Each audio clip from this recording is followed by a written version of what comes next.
El mundo entero está en shock. ¿Acaso los bolivianos perdieron la razón? Lo que la BBC reveló sobre Bolivia después de las lluvias apocalípticas te dejará sin aliento. ¿Alguna vez has imaginado cómo se siente que un pueblo entero desaparezca de la noche a la mañana? Inundaciones tan brutales que se tragan los techos, las carreteras, incluso los semáforos, devorados por un monstruo de lodo y agua. Y sin embargo, a la mañana siguiente, esa misma gente, los bolivianos, abren las puertas de sus casas con una sonrisa. Mientras limpian el barro que lo ha invadido todo, miran al cielo y dicen, casi en un susurro de gratitud, qué buena lluvia la de hoy, carajo. Esta escena, casi surrealista, ha dejado perplejo al mundo entero. ¿Por qué?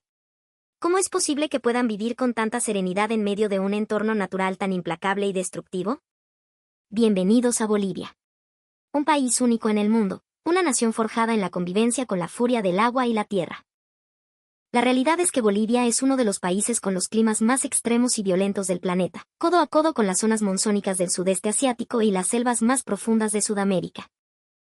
Pero si analizamos la intensidad y la capacidad destructora de sus fenómenos, Bolivia se lleva la corona. En esta tierra que se estira, angosta y dramática, desde el altiplano helado hasta la Amazonía sofocante, la cordillera de los Andes actúa como un muro donde la furia del cielo se estrella. La temporada de lluvias aquí no es una broma. Es una guerra. Y los derrumbes, las temidas mazamorras, pueden sepultar casas enteras bajo toneladas de lodo y piedra. En La Paz, los ríos se desbordan y arrastran vehículos como si fueran juguetes. En el Beni, la llanura se convierte en un océano interior donde los techos de las casas son las únicas islas. En los Yungas y en el Sillar, la carretera, la única vena que conecta el oriente con el occidente, puede quedar sepultada durante semanas, y los pueblos se quedan aislados, suspendidos en el tiempo. Hay zonas tan acostumbradas al desastre que algunas familias construyen la entrada principal de sus casas directamente en el segundo piso. Como lugar de habitación humana, pocos países en el mundo soportan diluvios tan salvajes. Y sin embargo, a pesar de ser una nación castigada por estas aguas, sus teleféricos funcionan con una puntualidad casi suiza, sus carreteras, aunque heridas, son despejadas con una tenacidad sobrehumana, y su gente vive con una calma que desafía toda lógica. Este espíritu de coexistencia con la catástrofe es la quinta esencia de la sabiduría boliviana, un conocimiento ancestral destilado a lo largo de siglos de lucha y adaptación. La mazamorra es una prueba. Un examen brutal que a veces arranca los techos, que sella los caminos, que paraliza la vida. Pero los bolivianos no han visto al desastre como un enemigo al que derrotar, sino como una condición de vida con la que han aprendido a convivir durante un tiempo inmemorial. Han modificado la inclinación de sus techos para soportar el peso del granizo. Los vecinos cooperan, se ayudan, comparten el trabajo de despejar el lodo. Incluso arriesgan sus propias vidas para rescatar a otros atrapados por el río. En sus gestos hay un profundo respeto por la naturaleza, una conciencia de que son parte de ella, no sus dueños. Y una aceptación de que esta misma fuerza que destruye, también da la vida. Cuando llega la época seca, la temida sequía que agrieta la tierra del altiplano, estas mismas lluvias se convierten en la fuente de agua que desciende desde los glaciares de la cordillera. Es el agua que nutre los campos de quinoa, el grano de oro de los Andes. Es el agua que riega los cafetales de los Yungas, produciendo uno de los cafés más codiciados del mundo. Es el agua que, fermentada, se convierte en el espirituoso Singani. En la humedad que amenaza, nace el calor que une. Esta es la belleza oculta de la temporada de lluvias en Bolivia. La sabiduría y la fortaleza de no huir de la catástrofe, de convivir con ella, ha esculpido la cultura de esta nación. En el silencio lodoso y caótico que deja el desastre, el calor humano brilla con una intensidad cegadora. Esta es la historia que Bolivia teje, una y otra vez, en su épica convivencia con la furia de la Pachamama. La severidad de la temporada de lluvias en Bolivia supera con creces la imaginación del mundo. Su símbolo es el imponente Illimani, el guardián de la paz, cuyas cumbres nevadas se alzan desafiantes. En febrero de 1927, en una de sus laderas, se registró una precipitación tan violenta que en un solo día cayó una cantidad de agua y granizo equivalente a sepultar por completo un edificio de 4 pisos. Este récord, aunque no oficializado por Guinness, vive en la memoria colectiva como testimonio del poder de los Andes. En la región de los Yungas, se han registrado promedios anuales de lluvia que superan los 17 metros, una cifra que estremece. En este lugar, conocido como uno de los epicentros de las tormentas más feroces del planeta, cuando llega la temporada de lluvias, la gente despeja el lodo de los techos y abre caminos a punta de pala. es su rutina, su normalidad. Y es precisamente este esfuerzo cotidiano, casi invisible, el que se ha ganado la admiración del mundo. En un ranking de precipitaciones anuales en ciudades con más de 100.000 habitantes, es sorprendente encontrar a La Paz y Cochabamba en los puestos más altos. Pero no es la cantidad, sino la violencia y la concentración de estas lluvias lo que es único. Ciudades enteras del norte de Europa o Norteamérica reciben más lluvia distribuida a lo largo del año. En Bolivia, puede caer en una noche lo que en otros lugares cae en un mes, convirtiendo calles en ríos mortales. Entonces, ¿por qué llueve tanto y tan violentamente en Bolivia? La respuesta yace en una colisión geográfica y climática casi perfecta. En verano, los vientos húmedos que soplan desde la vasta cuenca del Amazonas se cargan de una cantidad masiva de vapor de agua. Esta masa de aire monumental choca brutalmente contra la muralla infranqueable de la Cordillera Real y la Cordillera Oriental. Este impacto genera nubes de tormenta de una magnitud colosal. Estas nubes descargan diluvios apocalípticos sobre los valles y las laderas de las montañas, a veces, borrando pueblos del mapa en una sola noche. Este fenómeno es casi inexistente en otras partes del mundo, porque es extremadamente raro encontrar un lugar donde una selva tan vasta y húmeda esté tan cerca de una cadena montañosa tan alta y abrupta. La propia geografía de Bolivia es un escenario diseñado para generar tormentas de proporciones bíblicas.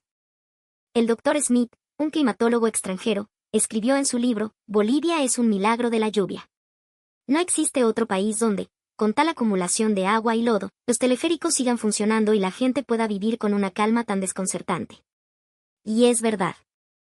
Incluso en las zonas más afectadas, el sistema de transporte por cable de La Paz funciona con una precisión asombrosa. Por la noche, las luces de la ciudad se reflejan en el agua que cubre las calles, creando un paisaje onírico y a la vez aterrador. Los turistas extranjeros que presencian esta escena a menudo se quedan sin palabras, mudos de asombro. ¿Es este el mundo de los bolivianos, que viven en un clima tan extremo? En los últimos años, ha nacido incluso una cultura que celebra las bendiciones que trae esta furia. Las cascadas que se forman en la temporada de lluvias en los yungas atraen a turistas de todo el mundo. Las obras esculpidas por el agua y la niebla adornan el paisaje con una belleza efímera y sobrecogedora. El amanecer en el Salar de Uyuni, cuando el desierto de sal se convierte en un espejo infinito que refleja un cielo inundado, es un símbolo de la convivencia entre el hombre y la naturaleza, y ha sido reportado innumerables veces por medios de comunicación internacionales.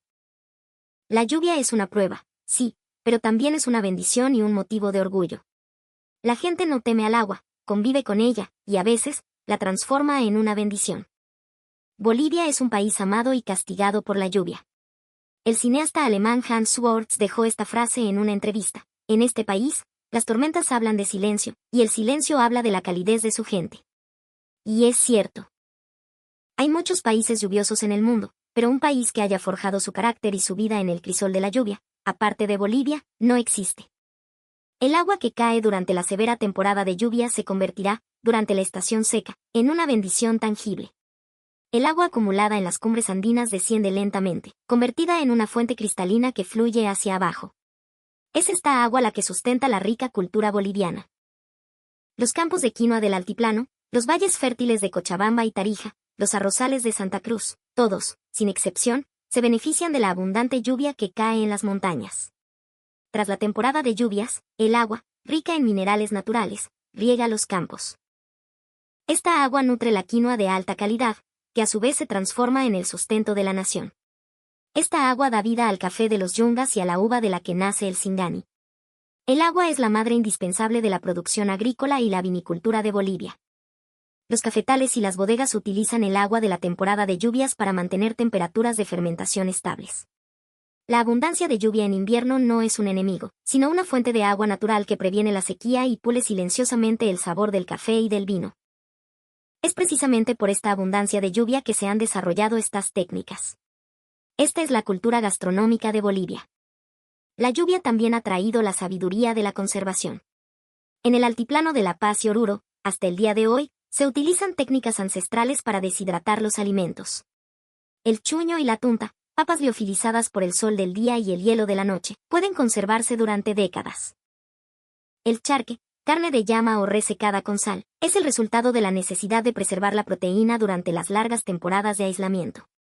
Estas no son simples comidas, son la cristalización de una inteligencia de supervivencia. La quinoa, las verduras y las frutas, almacenadas de formas tradicionales, no solo se mantienen frescas, sino que intensifican su sabor. Recientemente, han surgido nuevos productos que aprovechan esta sabiduría ancestral, como las frutas deshidratadas y los fermentos. La sabiduría única de un país de extremos climáticos continúa viva en la mesa. El chuño, la tunta, el charque, todos se desarrollaron a partir de la necesidad de conservar los alimentos durante la temporada de lluvias y el inclemente invierno andino. Nada de esto puede hacerse solo. Y así, en lo profundo del alma boliviana, se ha arraigado un mecanismo de ayuda mutua conocido como el AINOS. Si alguien está en problemas, la gente acude a ayudar de forma natural, sin esperar nada a cambio, solo con la certeza de que esa ayuda fluirá hacia la siguiente persona que la necesite. Este espíritu de reciprocidad es la piedra angular de la cultura de la supervivencia. La inundación, la mazamorra, no es algo que aísla a las personas, es algo que las une. En una noche de tormenta, al ver la luz de una casa vecina encendida, el corazón se siente cálido. A través de estas experiencias, la gente ha comprendido el valor incalculable de vivir en comunidad. Para los bolivianos, el desastre no es un enemigo. Aceptar su dureza y encontrar en él bendiciones y belleza es la visión de la naturaleza que tienen desde tiempos inmemoriales. La lluvia cae silenciosamente, poniendo a prueba a la humanidad, pero también cultivándola. Y la sabiduría y la ternura que nacen de esa prueba siguen sosteniendo la cultura de este país hasta el día de hoy. La lluvia une a la gente de esta nación. Aunque la cultura boliviana de resiliencia es legendaria, la noche de la prueba más dura también llegó. En 2018, una tormenta de frío y lluvia sin precedentes azotó la región subtropical de Cochabamba. La carretera que conecta con Santa Cruz, en el tramo mortalmente famoso de El Sillar, quedó sepultada bajo masivos deslizamientos de tierra y lodo, provocando un embotellamiento catastrófico. Y en esa noche, ocurrió un evento que nadie que lo vivió podrá olvidar jamás. La carretera de El Sillar estaba más silenciosa que de costumbre esa noche. Silenciosa, pero si agudizabas el oído, podías escuchar el incesante golpeteo de la lluvia contra la chapa de los autos. Los limpiaparabrisas chirriaban al raspar una fina capa de hielo que se formaba en el vidrio. La calefacción zumbaba, un sonido monótono que enviaba un flujo constante de aire tibio. De repente, la fila de luces traseras rojas que se extendía hasta donde alcanzaba la vista se detuvo por completo. Toda la caravana se paralizó. Solo el murmullo de los motores resonaba en las profundidades del barro.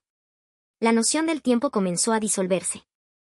Era febrero de 2018, y la tormenta récord que azotó El Sillar finalmente se había tragado esta arteria vital de Bolivia. La fila de vehículos atrapados se extendía por kilómetros, alcanzando finalmente los 1.500 vehículos. Las luces de emergencia parpadeaban, una danza hipnótica de agua y luz que se atraían mutuamente. En los asientos del conductor, la gente miraba con preocupación la batería de sus teléfonos. En los asientos del copiloto, los niños se acurrucaban bajo mantas. Afuera, la lluvia caía sin piedad. Adentro, el aire se volvía cada vez más denso. La ansiedad no se convertía en palabras, solo el agua que se acumulaba sin cesar en las ventanillas desgastaba los nervios de la gente. Al amanecer, el viento se volvió aún más violento. La lluvia pasó de ser un polvo a gotas, y luego a baldazos que cegaban la vista. El olor a lodo, a goma quemada y un leve tufillo a gasolina se mezclaban en el aire. La sensación de opresión en ese mundo sellado era cada vez más fuerte. Fue entonces cuando un vapor cálido y fragante comenzó a flotar desde el frente. Alguien se acercaba, golpeando suavemente las ventanillas. Si no es molestia, por favor, sírvanse esto. Del interior de una bolsa de papel emergía un vapor que olía a maní, a especias, a hogar. Era una humeante y reconfortante sopa de maní. Quien repartía la comida era la dueña de una pequeña pensión al borde de la carretera, una de esas doñitas que son el alma de los caminos de Bolivia. Su pequeño restaurante había quedado inundado, obligándola a cerrar temporalmente. Pero ella se quedó en su cocina. En esa cocina, donde el reloj y el termómetro seguían funcionando con normalidad, no dejaba de pensar. Tenía ingredientes en el refrigerador. Y afuera, frente a ella, había gente en apuros. Para ella, la respuesta era una sola. Si lo veo, no puedo no hacer nada. Si hay gente sufriendo ahí afuera, solo queda cocinar. Llamó a su esposo, quien asintió sin dudarlo. Inmediatamente, encendió el fuego. La olla comenzó a sonar. El aceite chisporroteó en el fondo del perol. Las luces de la pequeña pensión eran solo un punto débil en la inmensa oscuridad exterior, pero dentro de esa olla, estaban haciendo una luz gigantesca. Sopa de maní, majadito, algunos panés. Todo fue empacado en contenedores térmicos y, junto a su familia, salieron a repartirlo. El viento feroz desgarraba el vapor caliente, que flotaba sobre la caravana de autos. Cuando terminaron de repartir y volvieron a su local, ya no sentían las yemas de los dedos. El vaho blanco de sus alientos se superponía, empañando la vista. Sin embargo, esa comida caliente, para unas 500 personas, había calentado sin duda los cuerpos y las almas de la gente. Y entonces, otro calor comenzó a extenderse, nadie sabe desde dónde. En ese mar de luces de emergencia, las puertas laterales de 2 camiones se abrieron de par en par. Eran camiones de PIL Andina. Los 18 conductores de la empresa, comunicándose por radio, confirmaron la situación. Panés, yogures y leche salieron de las cajas y fueron pasados de mano en mano. ¿Pero está bien esto? Es mercadería, no. Yo le pago, casero. No, no se preocupe. No es nada. Porque la INOS es así, es lo normal. Creo que ahora es el momento de ayudarnos entre todos. Al lado, un joven mecánico, con una llave inglesa en la mano, se acercó tímidamente a un camionero. El tubo de escape está lleno de barro. Si sigue así, se va a tapar y el humo va a entrar. ¿Es peligroso? ¿Le ayudo a acabar? Ah, me salvas la vida, hermano, gracias. El joven, con una destreza impresionante, despejó el lodo. Le pasó una manta a un niño que no conocía. Roció desempañador en el parabrisas de un anciano desconocido. Nadie preguntó nombres, nadie se presentó. La ayuda no era para nadie en particular, simplemente se acumulaba silenciosamente, toda la ayuda necesaria en ese momento. En la puerta trasera de la pensión, la doñita volvió a encender el fuego. No hay suficiente arroz para el majadito. Entonces, más sopa. Cortaremos las verduras más finas. Menos sal, es mejor para el cuerpo. En una noche de lluvia, el sabor se siente menos, así que hay que ponerle un poco más de ají, más pimienta. Las pequeñas decisiones tomadas en esa humilde cocina se convirtieron en un inmenso alivio dentro de los autos. En varios puntos de la carretera, nacieron círculos similares de bondad. Los centros comunitarios enviaron el pan y la leche que tenían de reserva a los refugios cercanos. Las tiendas particulares pusieron cajas enteras de agua embotellada en la entrada con un cartel: si necesita, sírvase. Ni una sola mirada buscaba recompensa. Solo palabras breves intercambiadas mientras soltaban vaho blanco. ¿Estás bien? Hay que calentarse un poco, ¿no? Parece que esto va para largo. Con calma, uno por uno. En estos momentos, no hay que apurarse. Al atardecer, el viento se detuvo por un instante. Seguía lloviendo, pero el sonido parecía más suave. Los niños en los autos se habían quedado dormidos. Los adultos en los asientos del conductor reclinaron sus cuerpos y cerraron los ojos. A lo lejos, se escuchó un débil sonido metálico. Era la maquinaria de limpieza que volvía a arrancar. En el borde de lo que antes era un muro de lodo, apareció una delgada línea. La línea se convirtió en un sendero, y el sendero en un camino. La caravana estancada se movió lentamente, un pequeño trecho. A la mañana siguiente, el barro seguía siendo profundo. La ayuda oficial tardaba en llegar. Pero las expresiones de la gente eran mucho más serenas que el día anterior. Alguien dobló con cuidado la bolsa de papel de la doñita y la guardó en la guantera. Alguien usó la bolsa del pan de PIL para hacer una pequeña bolsa de basura. Alguien saludó con la mano a la familia del auto vecino que había conocido durante la noche. No recordaban sus nombres, pero sí la calidez de sus manos y el olor de la sopa caliente. Este suceso no tardó en llegar al extranjero. Las imágenes, transmitidas por satélite, fueron subtituladas en inglés: The Spirit of Annie, The Mutual Support. El espíritu de ayuda mutua. Un académico podría llamarlo en su tesis capital social de ayuda recíproca. Sin embargo, la gente que estuvo en esa caravana sabe que fue algo mucho más simple. Pudieron sobrevivir a esa noche gracias a un desconocido que les dijo: por favor, sírvase y está bien. Cuando el bloqueo se levantó y los vehículos comenzaron a pasar, en la cocina de la pensión volvía a escucharse el sonido silencioso de la limpieza.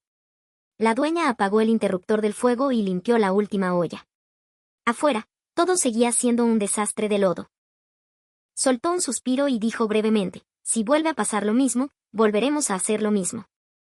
La lluvia sigue siendo implacable. La naturaleza no ha cambiado nada.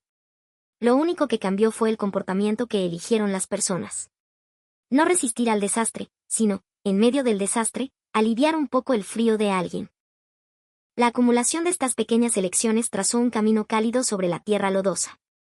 Y así recordamos. La lluvia pone a prueba a los seres humanos, pero es precisamente en la prueba donde las personas pueden volverse más amables. En esa noche, en la carretera de El Sillar, innumerables pequeños actos de bondad brillaron con una luz más potente que la tormenta, más fuerte que el aire helado. Mientras existe el espíritu de Lainos, por más severa que sea la temporada de lluvias en Bolivia, nadie se sentirá solo. En ese coche, en esa noche sellada por el lodo, no solo había bolivianos. También había un turista estadounidense llamado David. Era su primer viaje a Bolivia, esperando ver los paisajes verdes de los valles. El paisaje que había visto durante el día era como un cuadro. Había dicho que la temporada de lluvias en Bolivia era tranquila. Sin embargo, esa noche, en El Sillar, cuando el vehículo se detuvo, todo cambió por completo. Fuera de la ventanilla, una oscuridad que absorbía el sonido. Dentro del auto, el frío se intensificaba. Si apagaba el motor, el vaho blanco salía de su boca al instante. El taxista repetía con voz tranquila, no se preocupe, seguro que ya pasa. Pero la sensación de inseguridad en un lugar desconocido era abrumadora. Cuanto más pasaba el tiempo, más se acumulaba la ansiedad. Cuanto más tendremos que esperar, pensaba David cuando escuchó un toc en la ventanilla. De pie bajo la lluvia, había un hombre boliviano con ropa de trabajo. Su rostro estaba enrojecido por el frío, el vaho que exhalaba era blanco, pero en su cara había una sonrisa amable. No es caliente, pero por favor, acepte esto. En las manos del hombre había varias bolsas de plástico con pan. Era uno de los camioneros de PIL Andina. Él mismo estaba atrapado en el mismo embotellamiento, pero estaba repartiendo su carga. David, apresuradamente, sacó su billetera y preguntó en inglés, "How much?". El hombre negó con la cabeza y dijo en un español pausado y tranquilo, "No, nada. En la necesidad, nos ayudamos. Es lo normal. En la necesidad, nos ayudamos. Es lo normal". ¿Por qué? ¿De verdad existe la bondad sin esperar nada a cambio? En ese instante, David sintió un calor profundo en su interior. En esa noche helada, la bondad de un extraño le había extendido una mano. Era una calidez que no se podía comprar con bolivianos, una calidez que trascendía el lenguaje. Aceptó el pan, sintiendo el calor que aún conservaba en sus manos. Más tarde, diría, la calidez humana es más fuerte que el frío. Poco después, se produjo una reacción en cadena en la caravana. Los conductores cercanos compartieron mantas. Alguien de otro auto ofreció huevos duros. En las redes sociales se difundió el mensaje, parece que están repartiendo pan. La gente a su alrededor comenzó a hacer lo que podía. Pequeños actos de bondad florecieron en medio de la tormenta. Cuando un rayo de luz se filtró en el cielo, tiñendo ligeramente la tierra lodosa, David miró por la ventanilla. Dijo a los periodistas, en este país, la gente se ayuda mutuamente de forma natural. Se ha convertido en una cultura. Sus palabras también fueron reportadas por los medios de comunicación extranjeros. En la BBC, CNN y en foros de Internet de Estados Unidos, causó una gran repercusión. Se difundió con el titular El milagroso espíritu de ayuda mutua. La sección de comentarios se inundó de elogios de todo el mundo. No entregó pan, entregó esperanza, escribió un usuario. Otro comentó, la gente de un país de desastres no vive para vencer la corriente, sino para calentarse mutuamente. David, al regresar a su país, presumió en una entrevista, lo que aprendí en Bolivia es que el cuidado no necesita explicación ni razón. Aunque no hables el mismo idioma, los corazones pueden comunicarse. Esa noche fue la mejor prueba de ello. La lluvia no trajo simplemente un desastre. Fue la luz de la calidez humana grabada en el corazón de un país. Y esa luz brilla con más fuerza precisamente en medio del desastre. Detrás de la escena de compartir pan y saludar a extraños en una noche de tormenta, hay un modo de vida de los bolivianos que no es en absoluto una coincidencia. Desde la antigüedad, la gente de este país de extremos ha vivido apoyándose mutuamente. La limpieza de los techos, las cosechas, los preparativos de las fiestas y la recuperación después de un desastre. Ninguna de estas tareas puede ser realizada por una sola persona. Por eso, la gente depende naturalmente de la fuerza de los demás y vive en esa confianza. El Ainos es como los bolivianos llaman a este mecanismo de ayuda mutua. Originalmente, Era una costumbre de ayudarse mutuamente a sembrar o a reparar una casa. Aunque no había una recompensa monetaria, la idea de la próxima vez me tocará a mí necesitar ayuda unía fuertemente a las comunidades. El Ainos no es solo un trabajo en común. Es una sabiduría para la supervivencia y un contrato para mantener la confianza. Durante la temporada de lluvias, limpiar los canales, proteger los techos, dar prioridad a la limpieza de las casas de los ancianos. La acumulación de estas acciones se convierte finalmente en la frase en la necesidad. Nos ayudamos. Es lo normal. No es una ideología, es una etiqueta de vida cultivada en el día a día. En las ciudades modernas, donde los vecinos a menudo no se conocen, el espíritu del Ainos aún perdura. Los residentes se organizan para despejar los caminos estrechos a los que no llega la maquinaria pesada. Cuando hay un corte de luz por una tormenta, los vecinos se cuidan mutuamente a los niños. Solo con saber que alguien está en problemas, el cuerpo actúa de forma natural. Esta es la fuerza arraigada en este país. Este espíritu del Ainos se ha transmitido ahora a la prevención de desastres y al desarrollo comunitario. Detrás del nacimiento de los bomberos voluntarios y las organizaciones de autoprotección, vive la cultura de la ayuda mutua. En los últimos años, los expertos extranjeros han elogiado enormemente la cultura de prevención de desastres de Bolivia. El Dr. Mark Lenden, sociólogo de desastres de la Universidad de California, dijo, en Bolivia, ayudar a otros en un desastre no es una obligación, es un hábito profundamente arraigado. En otros países, el desastre aísla. En Bolivia, el desastre une. Esta valoración no se debe solo al avance tecnológico, sino a que la confianza entre las personas está en la primera línea de la prevención de desastres. El ser humano solo puede sobrevivir con el apoyo de otros. La gente de este país de desastres conoce profundamente esta simple verdad. Por eso, incluso en los días de tormenta, sonríen, se cuidan y se ayudan mutuamente a superar el frío. La fuerza de vivir en un país de extremos no es la resistencia al frío. Es la fuerza de no dejar que se apague el corazón que se preocupa por los demás, la fuerza más humana de todas. La escena de ayuda mutua vista en la tormenta de El Sillar finalmente cruzó fronteras. Los medios de comunicación extranjeros informaron sobre el milagroso espíritu de ayuda mutua, presentando la cultura boliviana como un símbolo de una nación de ternura. En la sección de comentarios de un sitio de noticias estadounidense, se alineaban voces de asombro. Que la gente de este país considere natural protegerse mutuamente en una crisis es un valor que la humanidad casi ha olvidado. Un periódico europeo también informó sobre la escena de los bolivianos compartiendo comida con extraños, describiéndola como una muestra de esperanza para el mundo. Al mismo tiempo, también hubo una perspectiva realista. Muchas opiniones constructivas señalaron que la lentitud de la ayuda oficial era un problema administrativo y que se deberían invertir más recursos. Esto demuestra que Bolivia es un país que se apoya mutuamente no solo en espíritu, sino que también busca hacerlo en su sistema. Además, la doctora Sarah Mackenzie, psicóloga de desastres de Australia, analizó, la sociedad boliviana hereda la ayuda mutua como una cultura, no como una emoción. El hecho de que no se produzca pánico sino cooperación durante un desastre se debe a que la confianza entre las personas está arraigada en la vida cotidiana. Los medios de comunicación asiáticos también presentaron la palabra Ainos. Esta palabra es más práctica que lazo o vínculo. Los bolivianos consideran el acto de ayuda mutua en sí mismo como una cultura. Todos los comentarios de todos los países tenían un punto en común, un profundo respeto por la ternura que no busca recompensa. El espíritu del Ainos, cultivado en un país de extremos, ahora no solo conmueve a Bolivia, sino al mundo entero. La lluvia pone a prueba a la humanidad, pero los bolivianos han encontrado en esta prueba la luz más poderosa, la calidez humana. La claridad de la lluvia no es solo severidad, contiene el corazón del Ainos, de la ayuda mutua entre las personas.